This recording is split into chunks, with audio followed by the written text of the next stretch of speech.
and welcome back to the Sunnybank Farm channel.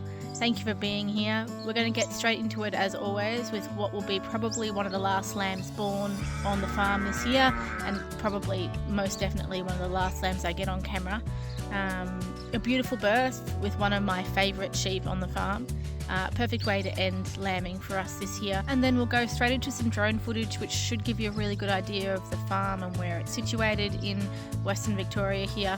Didn't show you every paddock or every element of the farm, but gave you a bit of a good overview hopefully, and we can always go back and look at it more. So hopefully you enjoy. Thank you again for being here. Like and subscribe, and let's get into it. I'm glad I'm finally getting this on camera. The pouring and circling on the ground is a classic sign of the start of labour. This is pre-labour, so this is before the active labour begins and should be starting to dilate now. This stage can last anywhere from a couple of hours to 24 hours if it's a first time mum. Ava's not, so this shouldn't take too long. She hasn't got the first fluid sac yet. She is uncomfortable. And she's starting her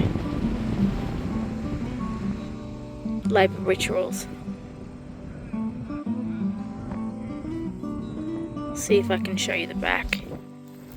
This is before any sign of a sac. I'm telling you 100% that this ewe is started labour. Right girl.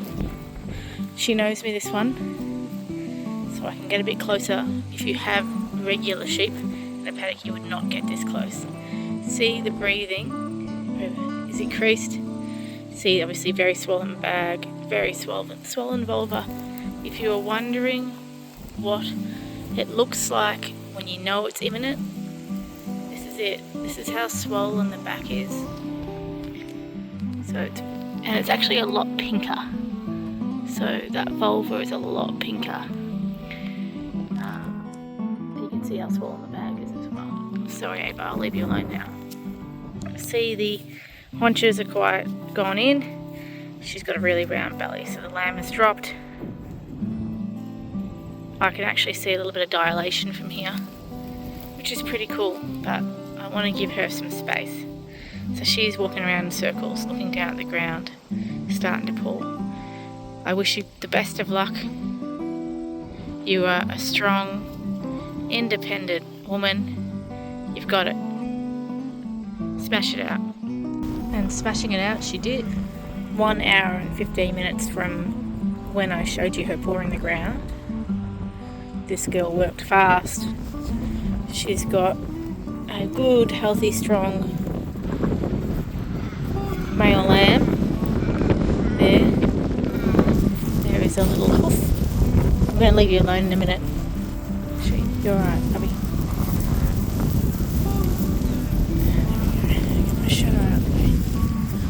There is a little face and a hoof showing there. Beautiful little lamb there. You go, mama. Doing a great job. She's had a second. I didn't get the footage of it, but there it is. That's the original. 2 healthy lambs. One of the last lamb for the year. That's the boy at the top. And what do we have down here? 2 boys. That's the second one there. That's the first. You did that like a seasoned champ. Great job. Welcome to the world. Welcome to the world, little one. With the exception of any major surprises, that should be the end of lambing for us. I think you did pretty good, Ava. I think you did good. Alrighty, on to the promised content. I've promised that we would get some drone footage to you last week, and it has been very challenging with the overcast, windy conditions, but I think we managed to get you some despite the lack of sunlight. So hopefully this is footage that you can enjoy. This little drone was kindly lent to us by a friend, and Jimmy has really enjoyed flying it around, so we might have to invest in one for ourselves, I think. get some good shots of the farm as seasons change.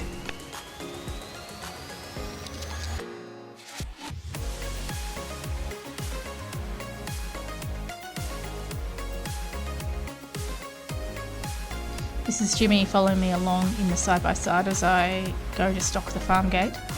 I could look up and see a little buzzing little bird in the sky. I knew that was him. You can also see the works that are on our main gate here, which unfortunately was a car came through off the road and actually took out our old sort of heritage gates. So we're putting up a new fancy gate, which isn't the same but will be nice nonetheless.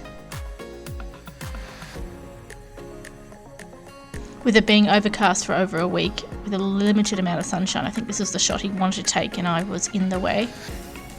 Very cinematic.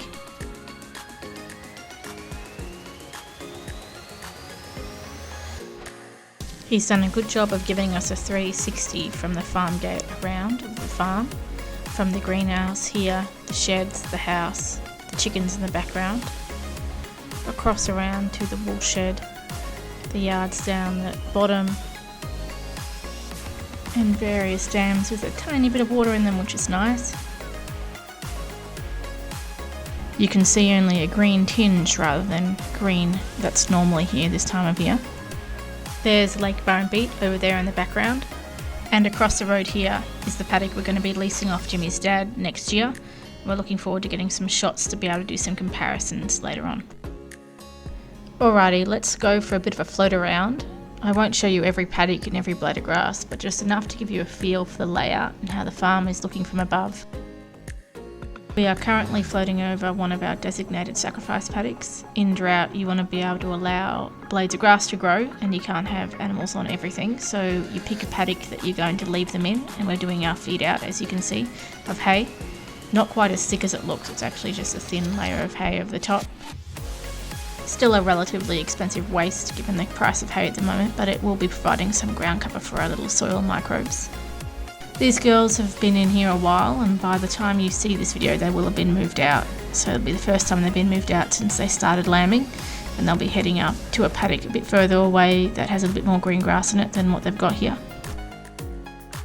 All of these sacrifice paddocks will be resown in spring to bring back some much needed plant diversity and feed up all little microbes underneath the soil.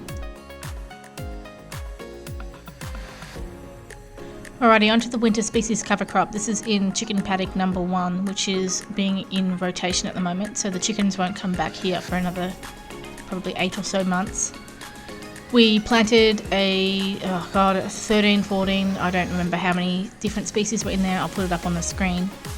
Crop in here on the long weekend, I think it was Anzac Day. We had really high hopes that this would go well. Obviously the footage here looks not great. It's quite patchy, it's not doing as well as we'd hoped.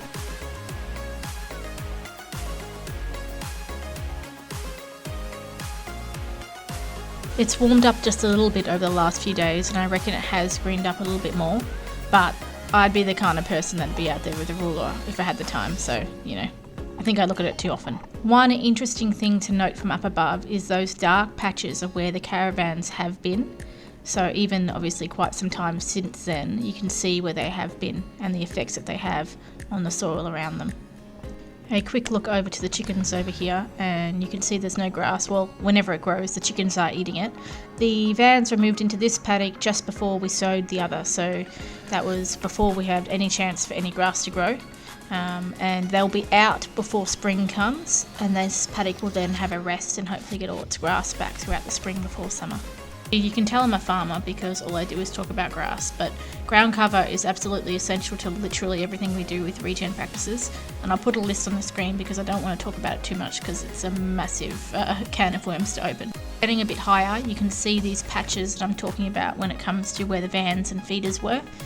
When there's no growth, it kind of looks like it could be detrimental to the soil, but really what happens when it does grow is these dark patches are where it grows back thickest and strongest, and where the most nutrient dense grass and pasture is for our livestock. You will notice that the chickens are all around their houses as they think we're a bird of prey, and as we get closer they all go running closer to try and make it harder for an eagle to get them. However, I can tell you that it's not hard for an eagle to get them, and without the dogs we'd be losing these chickens to eagles daily.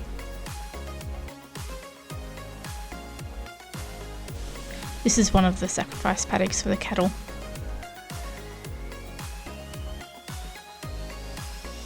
For those of you following along at home, I did mention in last week's video that we were really keen on getting some shots of the new paddock that we're getting in January. This is 139 acres of prime farmland that we'll be leasing off Jimmy's father. This big, beautiful blank canvas of a paddock has a long history of being cropped, usually with oats, wheat or canola, and right now it's sown down with ryegrass and oats, which will be harvested for oat and hay. The ryegrass base will then be used for us to begin our rotational grazing almost immediately.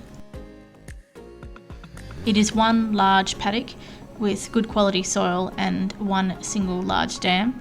It has very limited shade and wind protection, which is something we'll need to work on, as well as some additional fencing. Anyone wondering, that is Lake Burrumbeet in the background over there.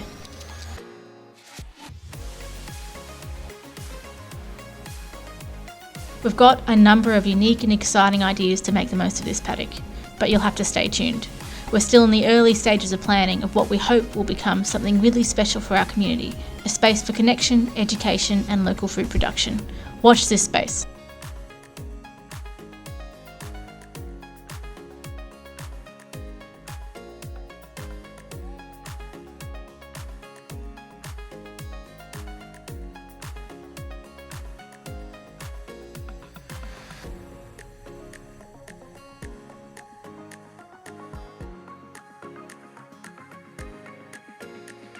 All those lines are where hay has been fed out to either the sheep or the cattle across the last couple of months.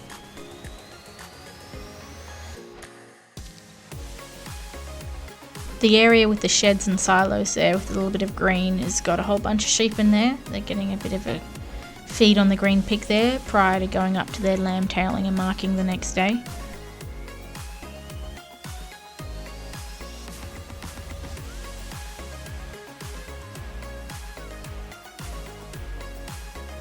And some black Angus calves there having a bit of a feed on the hay that's just been fed out to them, about an hour or so prior. Sometimes it's nice to just take a moment and enjoy the view.